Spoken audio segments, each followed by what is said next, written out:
بسم اللہ الرحمن الرحیم۔ السلام علیکم ویور، میں شہباز اور آپ دیکھ رہے ہیں میرا یوٹیوب چینل۔ ویور، آج میں آپ کو ایک ایسی بات بتانے والا ہوں جو کہ آپ پہلے جو ہے بہت کم جو ہے لوگ جانتے ہوں گے۔ جی ہاں ویور، جیسے کہ آپ نے تھمب نیل پر دیکھا ہی ہے کہ معدہ جو ہے کتنے دن بعد جو ہے اپنے آپ کو یعنی کہ خالی کرتا ہے، فری ہوتا ہے۔ اور یہ کیوں کرتا ہے؟ یعنی کہ اپنے اندر اس کے اندر جو ہے جو بھی مواد ہوتا ہے، جو انزائم وغیرہ ہوتے ہیں، اسے جو ہے خالی کر دیتے ہیں، فری ہو جاتا ہے۔ یہ کیوں ہوتا ہے اور یہ کتنے دن بعد ہوتا ہے؟ پہلے ہم بات کر لیتے ہیں کہ یہ ہوتا کیوں ہے فری، یعنی کہ اپنے آپ کو یہ خالی کیوں کرتا ہے۔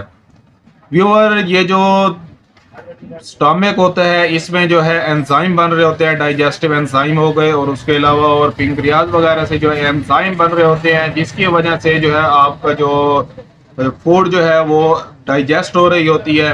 یہ جو ہے اس لیے جو ہے انزائم کو ختم کرنے کے لیے جو ہے یعنی کہ اپنے آپ کو فری کرتا ہے، خالی ہوتا ہے، تاکہ جو ہے یہ سٹامک جو ہے خود اپنے آپ کو ہی جو ہے ڈائجسٹ کرنا شروع نہ کر دے، یعنی کہ معدہ جو ہے اپنے آپ کو بھی ڈائجسٹ کرنا شروع نہ کر دے، اس لیے جو ہے یہ اپنے آپ کو خالی کرتا ہے۔ اگر آپ ہمارے چینل پر نیو آئے ہیں، پہلی بار آئے ہیں، تو آپ سے ریکویسٹ ہے کہ ہمارے چینل کو سبسکرائب کریں اور اس کے علاوہ جو ہے بیل آئیکن کو بھی پریس کریں، تاکہ ہماری ہر نئی آنے والی ویڈیو سب سے پہلے آپ تک پہنچ سکے۔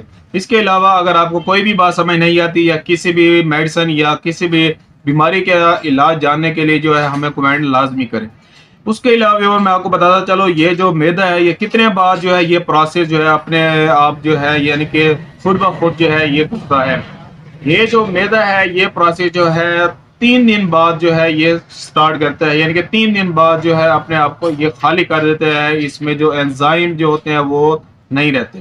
اگر یہ اپنے آپ کو خالی کرتا ہے تو ہمیں گیس کیوں ہوتا ہے؟ یہ جو ہے اس میں جو انزائم وغیرہ ہے یہ جو ہے اگر تھوڑے سے رہ جاتے ہیں تو اس میں جو ہے ہمارے سینے میں جلن وغیرہ ہونا شروع ہو جاتی ہے۔ اس کے علاوہ اگر آپ کو کوئی بھی بات سمجھ نہیں آتی تو مجھے کمنٹ لازمی کریں۔ ملتے ہیں اگلی ویڈیو میں، اب تک کے لیے ہمیں اجازت ہے۔ اپنا اور اپنی صحت کا خیال رکھیں۔ اللہ حافظ۔